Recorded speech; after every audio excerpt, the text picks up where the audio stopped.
Okay, this one will be about pinholes. Pinholes that I used over a period of 2 years after cataract surgery. I do this because Jacob Rafelson, who tried to help people, the ignorance of the public, and the public was totally against prevention, which means that no optometrist can ever help you with prevention. And once you start wearing a minus lens, it's over for you. You cannot undo the effect of a minus lens if you're wearing it. After after cataract surgery, they gave you two choices: nearsightedness or farsightedness. What a choice.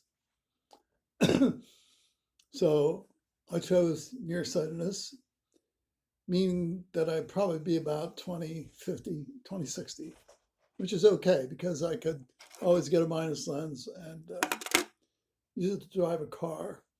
And I'll show you how to do that. So I'm looking at my Snellen now, and it was simulated.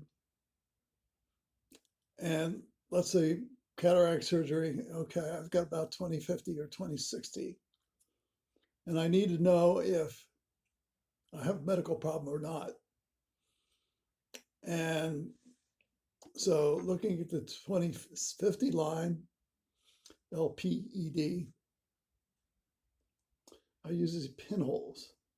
They reduce the cone of light, and it's used to see if you have a refractive error or a refractive state. Because if you use a pinhole and it clears the 20/20 line, you most likely do not have a medical problem. So that's how important it is to do checking with a pinhole, which is why I check. So after cataract surgery, when I was like 20/50, I put a pinhole on and I could read close to the 20/20 line. So you'll have to take my word for it because I'm an engineer and I realize I have to make my own measurements.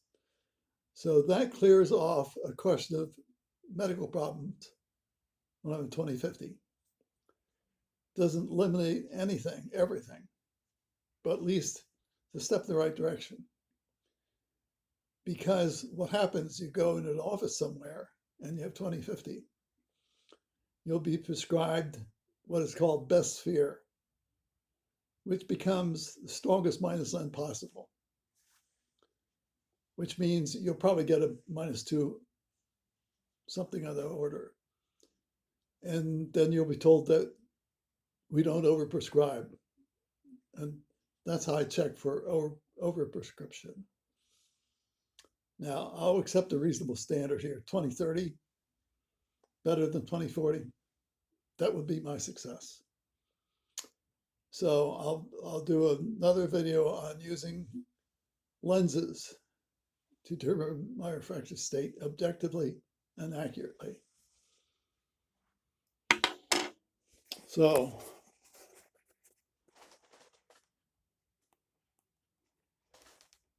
there is my Snellen.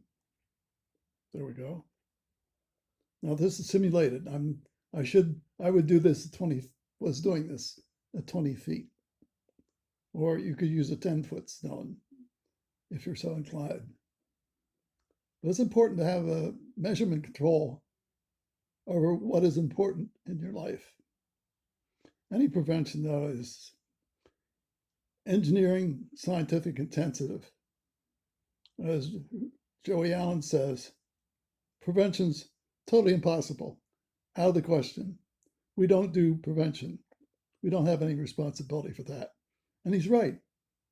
He doesn't have any capability doing it. And he thinks you have no capability also. So this is something to think about. If somebody wanted to protect your vision, if I have to, this is what I'm doing. I was lucky to be able to do it, knowing how to do it, and then this needing to do it. Unfortunately, no optometrist set up to help anyone with lifetime prevention, except for Rupal Long, long. She makes the measurements, and her kids will keep their 2020 through graduate school. Add your own commentary, and thank you.